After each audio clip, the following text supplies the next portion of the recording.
Welcome students, welcome back. और आज हम today we are starting the chapter of civics. इसमें चैप्टर लेंगे लेसन नंबर 22 और आज हम एसएसटी स्टार्ट करने वाले हैं। आपकी एसएसटी को कंटिन्यू करेंगे आगे। एक चैप्टर है यहाँ पे major challenges before the democracy. यहाँ पे देखा होगा बिफोर द वर्ल्ड यहाँ पे दिया हुआ है, मतलब सारी दुनिया के सामने हमारे कौन कौन से चैलेंजेस हैं ये यहाँ पे हमें इस चैप्टर में पढ़ना है। तो यहाँ पे चैलेंजेस को पढ़ने से पहले हमें ये समझना पड़ेगा कि चैलेंजेस हमारे कौन कौन से फेस कर रहा है वर्ल्ड, ये समझने की आवश्यकता है यहाँ पे। तो पेज नंबर आप देख लें 200 पे दिया हुआ है ये chapter number 22 major challenges before the world. अब यहाँ पे कुछ चीजें के बारे में बताया है कि व्हाट इज एनवायरनमेंट के बारे में पढ़ना पड़ेगा हमें, और हाउ दस polluted environment affect the humanity को पॉल्यूटेड एनवायरनमेंट किस तरह से अफेक्ट करता है। पॉल्यूशन के बारे में भी हम पढ़ेंगे, किस तरह से पॉल्यूशन की डेफिनेशन क्या होती है, what are the types of pollution, ये भी क्या होते हैं ये भी हम पढ़ेंगे इसके अंदर। और साथ में ग्लोबलाइजेशन एंड टेररिज्म, ग्लोबलाइजेशन के बारे में हमको पढ़ना है, टेररिज्म के बारे में पढ़ना है। तो सबसे पहले चैलेंजेस के बारे में हम देख लें कि हमारे at the present scenario in this present time what are the various challenges our country is facing today, है ना। हमें ये देखना है कि अभी के समय हमारी कंट्री कौन कौन से चैलेंजेस को फेस कर रही है। तो यहाँ पे देख ले लिखा हुआ है, their policies are guided and influenced by the existing international situations, they share many problems of the world, these problems are global in nature, if any nation makes isolated efforts to solve this problem it will not be successful. तो यहाँ पर ये बात हुई है कि major challenges तो हमारे बहुत सारे हैं, बट चैलेंजेस को हम किस तरह से फेस कर सकते हैं। राइटर का यहाँ पे ये कहना है कि हम चैलेंजेस को फेस करने के लिए our countries, all the countries should be united in one form. सारे कंट्रीज अगर यूनाइट हो जाएगी वन फॉर्म में, एक साथ यूनाइटेड हो जाएंगे, तो हमारे पास जो चैलेंजेस हैं वो चैलेंजेस को हम फेस करने में सक्षम हो जाएंगे, जो भी चैलेंजेस हमें मिल रहे हैं। यहाँ पे कुछ चैलेंजेस के बारे में जो बताया है, टेररिज्म, ग्लोबलाइजेशन के बारे में बताया हुआ है। और आगे अगर आप पढ़ेंगे, डीपली पढ़ेंगे, तो कम से कम 5 चैलेंजेस आपको इसमें देखने को मिलेंगे। 5 जो सबसे ज़्यादा इफेक्टिव चैलेंजेस हैं। सबसे पहला अगर आप देख लेंगे तो मेजर रैपिड पॉपुलेशन ग्रोथ हो जाएगा, है ना। सेकंड अगर आप देख लेंगे तो अनएम्प्लॉयमेंट, बेरोजगारी, ये भी आपका एक बहुत बड़ा चैलेंज है। थर्ड अगर आप देख लेंगे पॉवर्टी, गरीबी भी बहुत बड़ा चैलेंज है, ओके। और उसके बाद अगर हम देख लेंगे ड्रग एडिक्शन भी एक बहुत बड़ा चैलेंज है जो हमें फेस करना है इसके लिए। तो यहाँ पे 5 से 6 चैलेंजेस हैं जो हमें ओवरऑल पढ़ना है, बट यहाँ पे ग्लोबलाइजेशन और टेररिज्म के बारे में हम पढ़ेंगे। तो सबसे पहले हम एनवायरनमेंट के बारे में पढ़ लें कि एनवायरनमेंट होता क्या है। एनवायरनमेंट में यहाँ पे दिया हुआ है कि एनवायरनमेंट में आप जानते हैं कि 2 वर्ड से मिलकर बना हुआ है, पर्या और वरण। पर्या और वरण यहाँ पे देख लीजिए क्या लिखा हुआ है, परि प्लस आवरण। परि stands from all the sides and आवरण मीन्स सराउंडिंग। परि क्या होता है, परि यहाँ पे बोला है ऑल साइड से सराउंडेड होता है, और यहाँ पे आवरण का मीनिंग दिया है सराउंडिंग, जो भी हमारे सराउंडिंग हो सकती है, तो उसको हमें क्या बोलना है, उसको हम पर्यावरण बोलते हैं। जो भी सराउंडिंग से बहुत सारी चीजें आ सकती है, रिसोर्सेज भी आ सकता है, सॉइल, वाटर, फूड, सारी चीजें आ सकती हैं।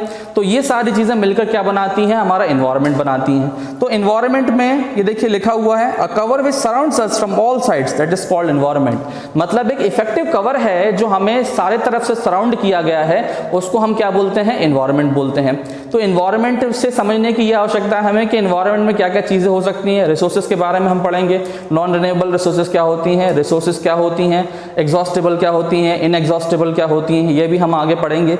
इसके साथ साथ में ये दिखा हुआ यहाँ पे लिखा हुआ है, the various factors of environment can be divided into 2 parts, organic और नॉन ऑर्गेनिक। ऑर्गेनिक में देख लिया, आप समझ रहे होंगे, ऑर्गेनिक में ट्री प्लांट्स वगैरह आते हैं, ट्री प्लांट्स एनवायरनमेंट वगैरह आते हैं, ओके।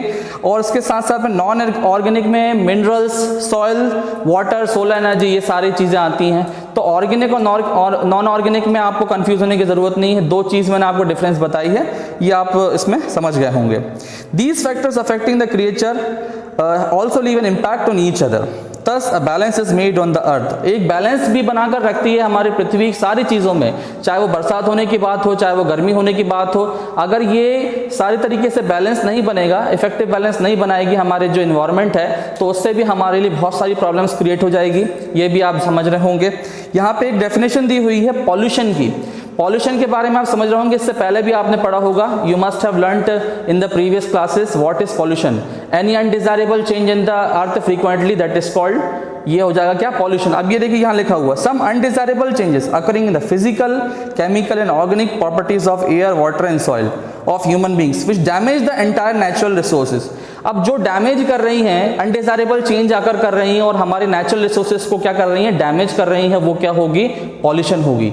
तो पॉल्यूशन एक बहुत अच्छा जो अगर हम डेफिनेशन है तो डेफिनेशन में आप लिख सकते हो any undesirable change which is occurring in the atmosphere and which is causing a proper damage in the atmosphere, that is called, atmosphere का भी कोई बोल सकते हैं और नेचुरल रिसोर्सेज बोल सकते हैं, जो डैमेज कर रही है उसको हम क्या बोलेंगे, पॉल्यूशन बोलेंगे। तो पॉल्यूशन भी बहुत सारे प्रकार के होते हैं, आप समझ रहे होंगे पॉल्यूशन भी कितने प्रकार के होते हैं। वाटर पॉल्यूशन दिया हुआ है यहाँ पे, देख लीजिए। वाटर पॉल्यूशन अगर हम बात करें, वाटर पॉल्यूशन, नॉइस पॉल्यूशन, है ना, उसके बाद में सॉइल पॉल्यूशन भी आएगा एक, है ना। 4 से 5 पॉल्यूशन है जो आपको पढ़ने की ज़रूरत है। यहाँ पे सबसे पहले वाटर पॉल्यूशन की बात कर लें हम। वाटर पॉल्यूशन क्या होता है?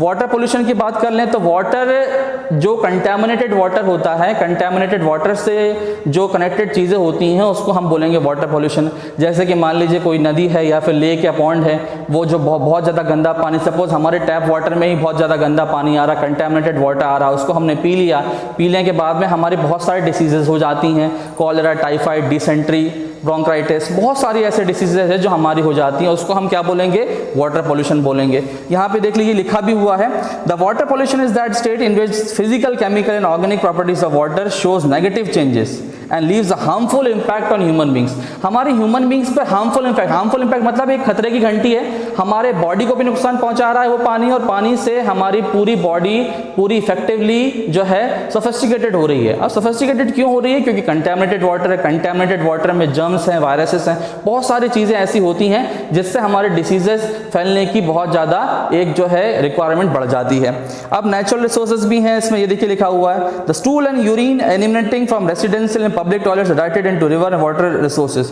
अब देख ले टॉयलेट, जो पब्लिक टॉयलेट्स वगैरह होती हैं, इनकी भी जो भी एक्सक्रीटरी सब्सटेंसेस होता है, एक्सक्रीटरी लिक्विड सब्सटेंसेस होता है, ये भी किस में डिप हो रहा है, लेक और पॉन्ड वाटर में डिप हो रहा है। ये जाकर सारे क्या होते हैं, ये पानी को कंटैमिनेट कर देते हैं। कंटैमिनेट होने के बाद में ये सारा जो है पानी, आप देख रहे होगे सभी जगह पानी ये यूज होता है, तो ये यूज होने से हमारी जो है बॉडी में भी एक प्रकार से इफेक्टिव ये हार्मफुल सब्सटेंस जो है छोड़ देता है और हमारी बॉडी जो है पूरी तरीके से इससे नुकसान पहुंच जाता है हमारे बॉडी को। तो यहाँ पर 2 से 3 चीजें दी हुई हैं। होम वेस्ट भी लिखा हुआ है, देख लीजिए। सोप्स एंड डिटर्जेंट तो हम रोज यूज कर रहे हैं और इससे हमारे बॉडी को बहुत ज्यादा नुकसान भी पहुंचता है, ये अब समझ रहे हैं। पानी को कंटैमिनेट कर रहे हैं, रोज जो हमारा जो पानी है वो कहाँ से बहकर कहाँ पे जा रहा है आप समझ रहे होंगे, पूरी नदियों में जाकर मिल जाता है। और वही पानी जो है, सपोज मान लीजिए खेतों में जैसे दवाई वगैरह छिड़क गई, उसी समय दवाई छिड़कने के बाद में रेनी सीजन मान लीजिए बरसात हो गई, तो वही पानी जो है मेडिसिन के साथ में मिक्स होकर पूरा जाके लेक्स और पॉन्ड्स पर डिप हो जाएगा, उससे भी मछलियां वगैरह मर जाएंगी। तो ये भी एक प्रकार से वाटर पोल्यूशन के अंतर्गत आता है। तो वाटर पोल्यूशन हमने पढ़ लिया है। वाटर पोल्यूशन किस तरह से आपको पढ़ना है ये भी मैंने बता दिया है। 3 चीज़ें मैंने इसके अंदर बताई है। इंडस्ट्रियल वेस्ट तो सबसे अच्छा एग्जांपल है कि इंडस्ट्रियल वेस्ट जो है हमारे आसपास कनेक्टेड रहता है, और आसपास कनेक्टेड होने के साथ साथ में लेक, पॉन्ड और वाटर में सबसे ज़्यादा ये डिप होने वाला वेस्टेजेस है, और वेस्टेजेस डिप होने के बाद में ये बहुत बड़ा एक हार्मफुल सब्सटेंसेस क्रिएट करता है। इवन हमारे अगर बात करें सांस लेने की बात करें, उसमें भी ये प्रॉपरली रिस्पॉन्सिबल है और दूसरी चीज़ों में भी रिस्पॉन्सिबल है।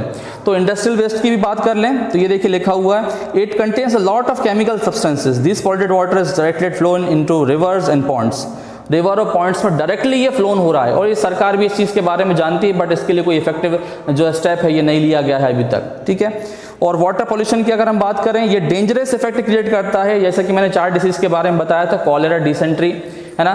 तो ये सारे डिसीज जो हैं जो हमारे वाटर पोल्यूशन के अंतर्गत आती हैं, और आने के साथ साथ जो है हमारे बॉडी पर बहुत बड़ा जो है प्रभाव छोड़ती हैं।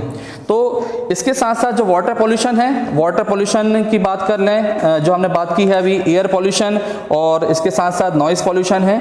इसके साथ साथ जो 2 पोल्यूशन के बारे में और है, इसके आने वाले वीडियो में हम लोग इसके बारे में डिस्कस करेंगे, और इसके बारे में जो भी मैंने समझाया है उसको आप बार बार देखें, स्किप ना करें, वीडियो को बार बार देखें।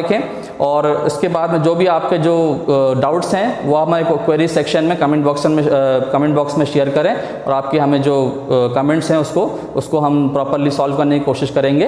Till then keep watching.